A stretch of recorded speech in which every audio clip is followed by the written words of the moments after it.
Hari ini, marilah kita pelajari firman Tuhan dengan khotbah bertajuk Perkara Dipenuhi Menurut Alkitab.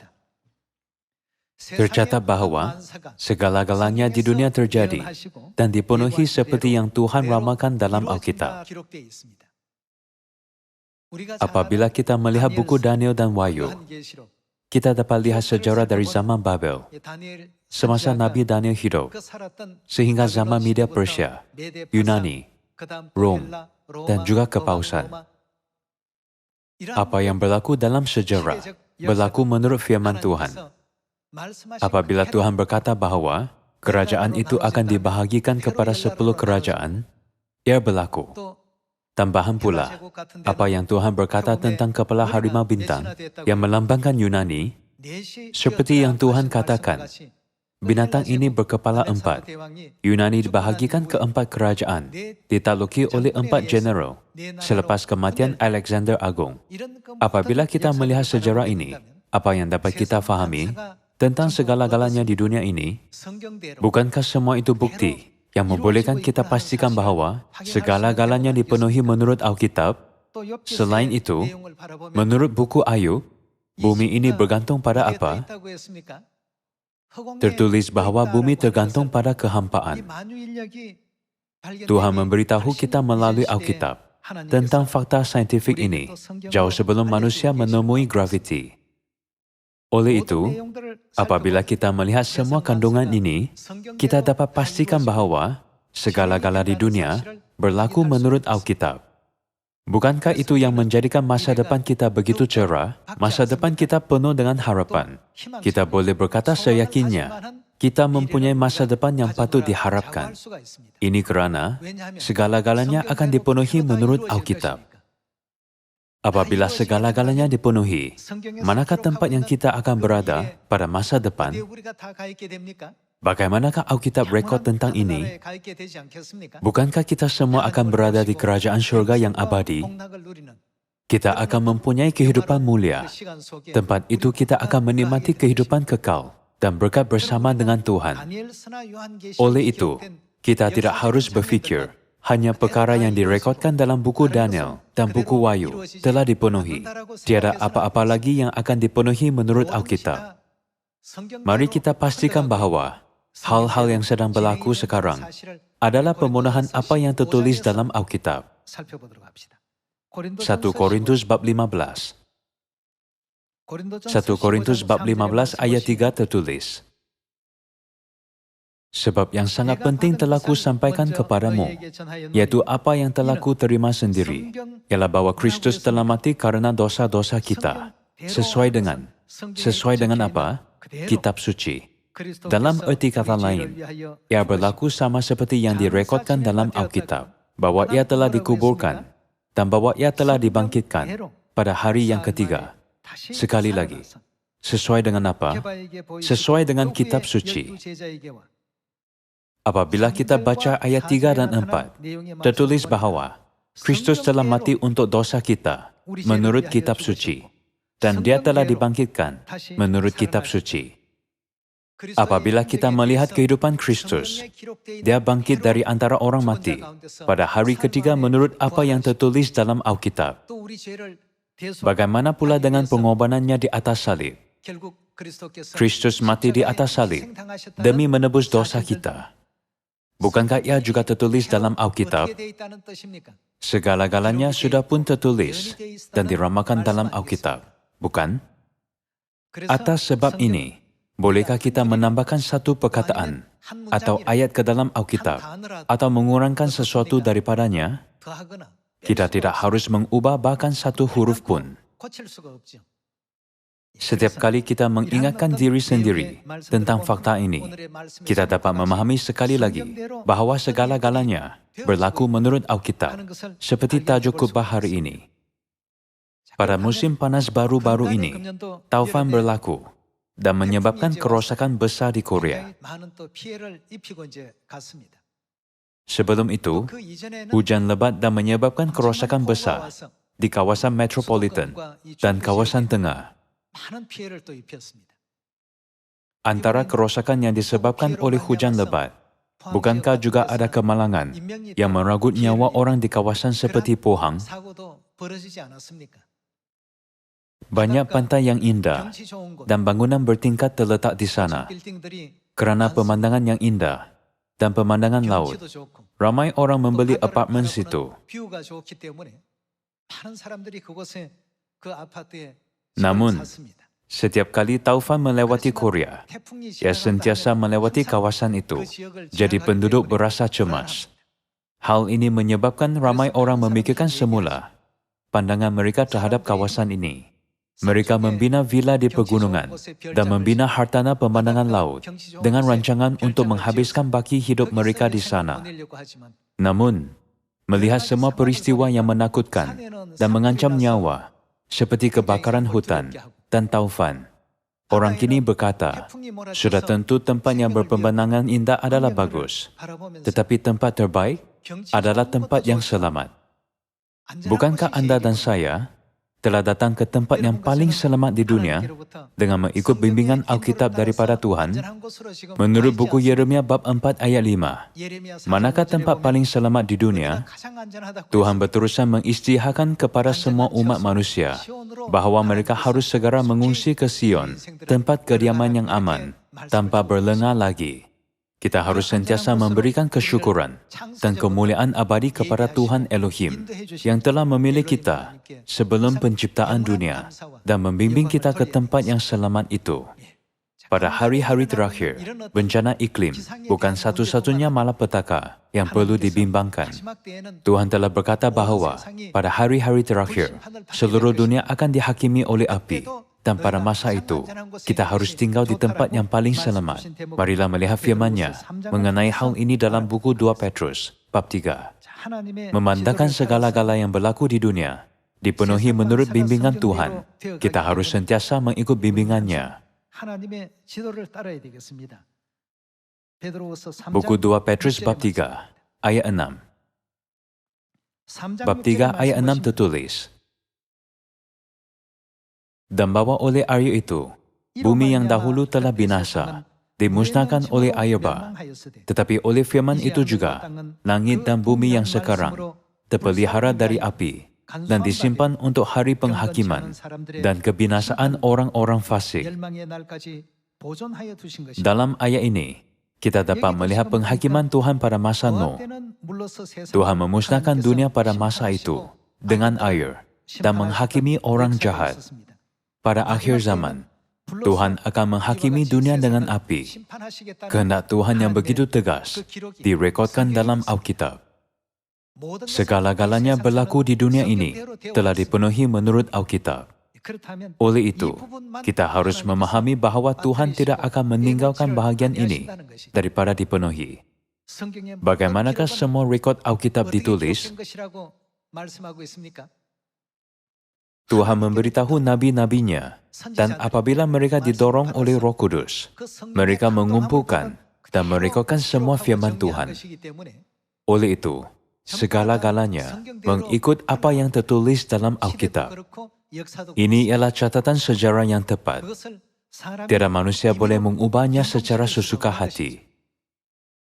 Jadi, apabila kita melihat pelbagai fenomena yang berlaku di sekeliling kita baru-baru ini, kita perlu bertanya kepada diri sendiri, berapa jauh lagi zaman ini akan menemui tamatnya? Kita harus mencari jawapan untuk soalan ini. Sekarang ahli klimatologi dan meteorologi berkata manusia tidak dapat lagi mengawal kenaikan suhu bumi.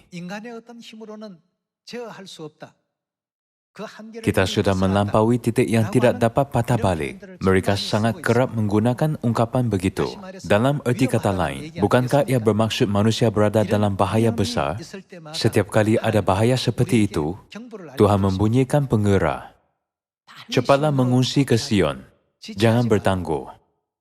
Masih ada ramai orang di dunia yang tidak mengetahui tentang Sion. Jadi beritahu orang tentang Sion, agar mereka semua dapat kembali ke Sion secepatnya. Bencana iklim dan peperangan sememangnya adalah masalah besar. Tetapi penderitaan di neraka untuk selama-lamanya adalah bencana yang paling besar daripada semua bencana. Sebab itulah Tuhan memberitahu manusia untuk kembali ke Sion secepatnya, yaitu tempat kediamannya. 2 Petrus bab 3 ayat 10. Tetapi hari Tuhan akan tiba seperti pencuri. Pada hari itu langit akan lenyap dengan gemuruh yang dahsyat, dan unsur-unsur dunia akan hangus dalam nyala api, dan bumi dan segala yang ada di atasnya akan hilang lenyap. Jadi jika segala sesuatu ini akan hancur secara demikian, betapa suci dan salehnya kamu harus hidup, yaitu kamu yang menantikan dan mempercepat kedatangan hari Tuhan. Pada hari itu langit akan binasa dalam api, dan unsur-unsur dunia akan hancur karena nyalanya. Tetapi sesuai dengan janjinya, kita menantikan langit yang baru dan bumi yang baru, di mana terdapat kebenaran. Sebab itu saudara-saudaraku yang kekasih, sambil menantikan semuanya ini, kamu harus berusaha supaya kamu kedapatan tidak bercacat dan tak bernoda di hadapannya dalam perdamaian dengan Dia. Segala-gala yang tertulis dalam Alkitab telah dilaksanakan dan dipenuhi setepatnya seperti yang tertulis. Ada kerajaan seperti Babel, Media Persia, Yunani, dan Rom. Kemudian, kepausan muncul. Sepanjang sejarah dunia, sama ada sebelum Masehi atau Masehi, kerajaan-kerajaan ditubuhkan dan dihapuskan menurut firman Tuhan. Tuhan juga meramalkan kemusnahan Israel dan pemulihan kerajaan Israel melalui perumpamaan pokok ara. Ramalan itu juga dipenuhi. Ini bukan sesuatu yang manusia di dunia dapat memahami menggunakan akal fikiran. Selain Israel, adakah terdapat mana-mana bangsa yang pernah memulihkan kerajaannya selepas 1900 tahun? Hal seperti itu tidak pernah ada dalam sejarah. Namun, memandangkan ia tertulis dalam Alkitab, Tuhan membuatkannya berlaku sesuai dengan yang tertulis. Bagaimanakah ia mungkin berlaku? Siapakah yang memimpin zaman dan peristiwa sejarah? Ia berlaku kerana Tuhan yang membimbing semua perkara ini. Tanah ini adalah milik kami 1000 tahun dahulu, jadi tolong kembalikan kepada kami. Mengikut standard manusia, itu adalah karut. Walaupun begitu, Israel yang telah kehilangan pemerintahannya pada tahun 70 Masehi, mendapat semula pemerintahannya pada tahun 1948. Segala-galanya telah dipenuhi dan menjadi realiti, seperti Tuhan mencatatkannya dalam Alkitab. Sebab itulah kita tidak harus meremehkan mana-mana ramalan dalam Alkitab. Ia pasti akan dipenuhi, seperti yang tertulis. Buku Zefania bab 1. Buku Zefania bab 1 ayat 14 tertulis, sudah dekat hari Tuhan yang hebat itu. Sudah dekat dan datang dengan cepat sekali.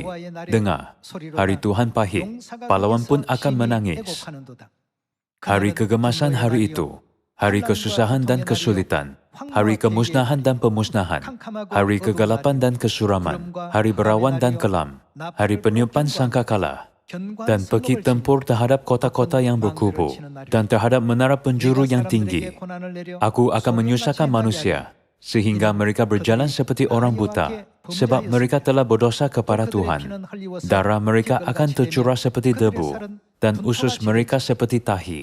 Mereka tidak dapat diselamatkan oleh perak atau emas mereka pada hari kegemasan Tuhan, dan seluruh bumi akan dimakan habis oleh api cemburunya, sebab kebinasaan, malah kebinasaan dahsyat diadakannya terhadap segenap penduduk bumi. Tuhan tidak hanya menulis firman ini dalam Alkitab untuk menakuti atau menakutkan orang bahawa akan ada hari yang dahsyat seperti itu. Bukankah Tuhan memberikan firman ini kerana perkara itu pasti akan berlaku dalam kehidupan sebenar? Mari kita lihat bab 2 ayat 10. Bab 2 ayat 10. Inilah yang menjadi bagian mereka sebagai ganti kecongkakan mereka. Sebab mereka, apakah yang mereka lakukan terhadap umat Tuhan, telah mencela dan membesarkan diri. Ini akan berlaku terhadap mereka, kerana mereka mencela dan membesarkan diri terhadap umat Tuhan semesta alam. Mari kita lihat bab 3. Bab 3 ayat 8. Oleh karena itu tunggulah aku. Demikianlah firman Tuhan. Pada hari aku bangkit sebagai saksi. Sebab keputusanku ialah mengumpulkan bangsa-bangsa dan menghimpunkan kerajaan-kerajaan untuk menumpahkan ke atas mereka geramku, yakni segenap murkaku yang bernyala-nyala. Sebab seluruh bumi akan dimakan habis oleh api cemburuku. Rekod Alkitab bukan hanya tentang kemerdekaan Israel atau kerajaan Babel. Mereka bukan hanya berkenaan dengan ramalan tentang kerajaan Media Persia, Yunani, Rom dan Kepausan. Alkitab juga rekod tentang perkara yang akan berlaku kepada seluruh dunia. Tuhan telah pun rekod segala-galanya melalui Alkitab dan para nabi. Tuhan berkata, akan tiba hari ketika banyak orang akan dibebani oleh kepentingan-kepentingan duniawi. Kelaparan akan menimpa atas tanah itu. Gempa bumi akan kerap berlaku di pelbagai bahagian dunia. Peperangan akan berlaku di pelbagai tempat. Tambahan pula, seperti yang kita ketahui, ada banyak negara di seluruh dunia dibentuk oleh pergabungan dua atau lebih negara. Bangsa akan bangkit melawan bangsa. Orang akan menikmati berpesta dan kemabukan untuk sengaja melupakan situasi mereka. Iman orang terhadap Tuhan akan dibebani oleh kepentingan duniawi. Namun, pada masa itu, apa yang harus umat syurgawi lakukan? Tuhan berkata bahwa kita harus berjaga-jaga dan berwaspada. Tuhan sudah menyediakan kita melalui Alkitab tentang apa yang akan berlaku pada masa depan untuk seluruh dunia. Jika kita tidak berjaga-jaga, apa yang akan berlaku terhadap iman kita akan menjadi kabur dan terbeban. Betulkah sesuatu yang buruk benar-benar berlaku jika saya tidak menyambut hari Sabat sekali, saya menyambut Paskah setiap tahun? Betulkah sesuatu akan berlaku jika saya tidak menyambutnya hanya satu kali tahun ini? Iman kita akan menjadi kebas seperti ini. Janganlah kita menjadi kebas disebabkan hal-hal duniawi. Bumi ini hanyalah tempat tinggal sementara. Memandangkan kerajaan syurga ialah dunia yang akan kita hidup buat selama-lamanya. Kita harus membuang segala sesuatu yang menghalang kita daripada memasuki kerajaan Tuhan, daripada kehidupan harian kita. Kita harus dapat berceria, penuh dengan ketahanan, dan berlari ke arah kerajaan syurga sehingga akhir. Dalam ramalan Zefania, Tuhan berkata, seluruh bumi akan dimakan habis oleh api cemburuku. Sesungguhnya, segala-galanya sedang berlaku di dunia menurut Alkitab. Marilah melihat buku Lukas, bab 21 ayat 9. Bab 21 ayat 9 Yesus berkata, dan apabila kamu mendengar tentang peperangan dan pemberontakan, Yesus menggunakan ungkapan peperangan dan pemberontakan. Alkitab bahasa Inggris merekodkan dengan jelas bahwa orang akan mendengar tentang peperangan dan pemberontakan dalam erti kata lain, rusuhan, pemberontakan, atau gangguan. Dan apabila kamu mendengar tentang peperangan dan pemberontakan, janganlah kamu terkejut, sebab semuanya itu harus terjadi dahulu. Tetapi itu tidak berarti kesudahannya akan datang segera. Ia berkata kepada mereka, bangsa akan bangkit melawan bangsa, dan kerajaan melawan kerajaan, dan akan terjadi gempa bumi yang dahsyat, dan di berbagai tempat akan ada penyakit sampar dan kelaparan. Penyakit sampar secara ringkas boleh diterangkan sebagai penyakit berjangkit, yaitu wabak. COVID-19 juga boleh dianggap sebagai penyakit sampar. Yesus juga berkata bahwa akan terjadi juga hal-hal yang mengejutkan dan tanda-tanda yang dahsyat dari langit. Dia memberikan amaran kepada kita untuk berhati-hati apabila fenomena ini berlaku. Ayat 34, jagalah dirimu jika Anda tidur dan tidak jaga diri, supaya hatimu, jangan syarat oleh pesta pora dan kemabukan, serta kepentingan-kepentingan duniawi. Di sini, hatimu jangan dibeban. Bermaksud, imanmu terhadap Tuhan jangan menjadi lemah. Betulkah sesuatu akan berlaku jika saya tidak menghadiri ibadah sekali? Dengan fikiran itu, hati kita terbeban dan harapan kita untuk kerajaan syurga akan menjadi malap. Akhirnya, kita dihanyut semakin jauh dari kerajaan surga.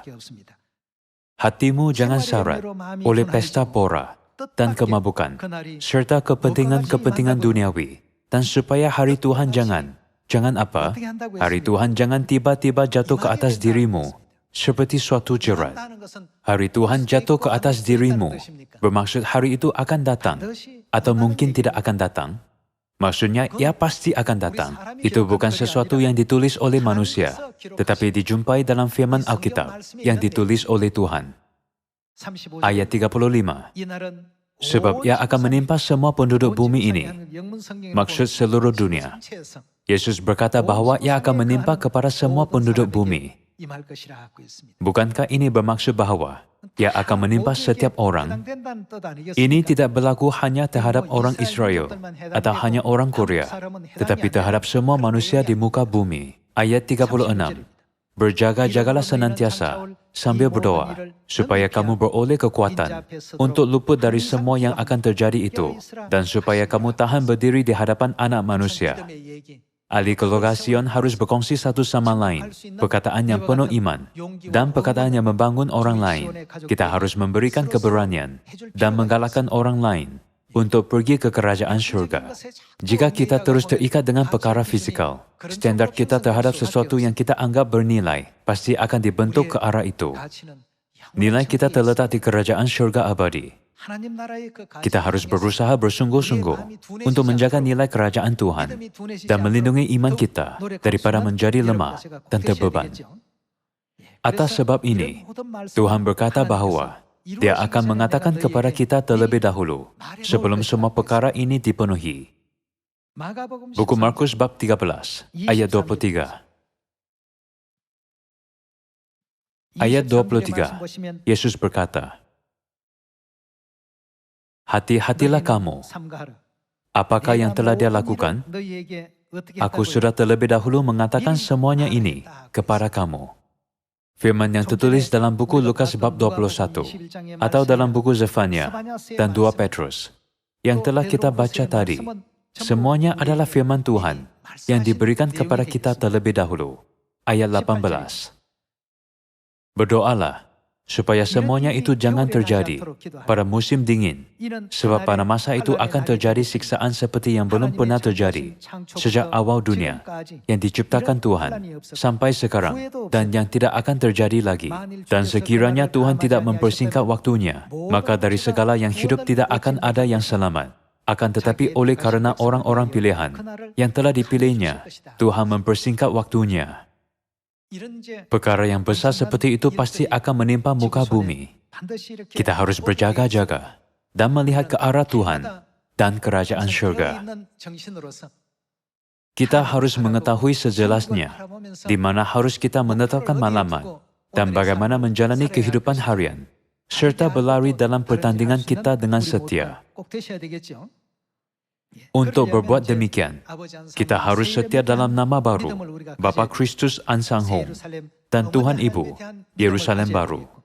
Tambahan lagi, kita tidak harus kehilangan iman dalam perjanjian baru. Tuhan berkata bahwa jika kita tinggal dalam perjanjian baru, Dia pasti akan memberi kita warisan abadi, yaitu kerajaan surga. Mari kita lihat janjinya melalui buku Ibrani, bab 9 ayat 15. Buku Ibrani bab 9 ayat 15 tertulis, karena itu Ia adalah pengantara dari suatu perjanjian yang baru, supaya mereka yang telah terpanggil dapat menerima. Apakah yang akan mereka terima? Bagian kekal yang dijanjikan, sebab Ia telah mati untuk menebus pelanggaran-pelanggaran yang telah dilakukan selama perjanjian yang pertama. Warisan abadi yang telah dijanjikan akan diberikan melalui perjanjian baru kepada orang yang dipanggil. Oleh itu, hati kita tidak harus terbeban atau berpaling dari perjanjian baru kerana perkara duniawi. Sebaliknya, kita harus berjaga-jaga. Kita tidak harus lupa betapa berharganya hari Sabat dan betapa besarnya rahmat nama baru Kristus Ansang Hong dan Ibu Surgawi Yerusalem baru kita. Kita harus berjaga-jaga dan berhati-hati agar tidak mengantuk secara rohani. Dalam perumpamaan 10 gadis, ada 5 orang gadis yang berjaga dan 5 yang sedang tidur. 5 orang gadis yang bodoh tidak menyediakan minyak karena mereka terlalu sibuk mengantuk. Berbeza dengan mereka, kita memerlukan minyak iman. Kita perlu berhati-hati agar hati atau iman kita akan terbeban. Tanah air syurgawi abadi sedang menunggu kita. Pada hari kita kembali ke tanah air syurgawi abadi, kita tidak harus berada dalam kedudukan yang gagal memasukinya. Kita semua harus pergi ke syurga bersama dengan Ibu Bapa Syurgawi. Kalau begitu, antara perkara yang berlaku menurut Alkitab, apa yang Tuhan janji tentang kita pada zaman ini, marilah melihat buku Wahyu, bab 22 ayat 1, mengenai umat syurgawi yang mempercayai nama baru dan Ibu Syurgawi Yerusalem baru, mereka yang tinggal dalam kebenaran perjanjian baru, memberikan pujian dan kemuliaan kepada Tuhan di Sion. Marilah kita melihat apa berkat yang akan Tuhan kurniakan kepada mereka. Bab 22 ayat 1. Lalu ia menunjukkan kepadaku sungai air kehidupan yang jernih bagaikan kristal dan mengalir keluar dari takhta Tuhan dan takhta anak domba itu. Di tengah-tengah jalan kota itu, yaitu di seberang menyeberang sungai itu, ada pohon-pohon kehidupan yang berbuah 12 kali, tiap-tiap bulan sekali. Dan daun pohon-pohon itu dipakai untuk menyembuhkan bangsa-bangsa. Maka tidak akan ada lagi laknat. Takhta Tuhan dan takhta anak domba akan ada di dalamnya. Dan hamba-hambanya akan beribadah kepadanya. Dan mereka akan melihat wajahnya. Dan namanya akan tertulis di dahi mereka. Dan malam tidak akan ada lagi di sana. Dan mereka tidak memerlukan cahaya lampu dan cahaya matahari. Sebab Tuhan akan menerangi mereka. Dan mereka akan memerintah sebagai raja sampai selama-lamanya. Saudara-saudari, ini semua adalah rekod Alkitab. Semua firman yang tertulis dalam Alkitab akan dipenuhi. Dalam buku Markus bab 13, bukankah Yesus berkata, segala sesuatu itu kukatakan terlebih dahulu? Tuhan telah pun memberitahu kita tentang malapetaka dan penghakiman terakhirnya. Tetapi Tuhan juga memberitahu kita tentang kemuliaan yang akan kita nikmati apabila kita pergi ke kerajaan syurga. Perkara-perkara itu pasti akan menjadi kenyataan dan dipenuhi. Jadi saya percaya itu sudah mencukupi bagi kita memiliki harapan untuk masa depan. Atas sebab ini, iman kita harus dilahirkan semula, hari demi hari, agar tiada orang gagal menikmati kemuliaan yang Tuhan janjikan kepada kita. Jika hati kita mula terbeban sekali, 2 kali, atau bahkan 10 kali, kemudian kita mungkin menghadapi situasi terdesak, sampai kita tidak dapat membezakan betapa berharganya mematuhi perjanjian baru, atau betapa berharganya beriman dalam Tuhan. Sebab itulah Alkitab memberikan amaran kepada kita. Ia sentiasa memberitahu kita untuk berjaga-jaga dan berhati-hati. Marilah kita berjaga-jaga dan mengawal diri, mengingat bahawa dunia akan menjadi menurut Alkitab. Janganlah kita lupa bahawa masa depan kita akan dipenuhi menurut Alkitab. Berharap bahawa semua ahli keluarga syurgawi akan berusaha untuk bersatu dengan satu sama lain, memberitakan Injil di Samaria dan ke hujung bumi. Saya tambahkan khutbah hari ini. Terima kasih.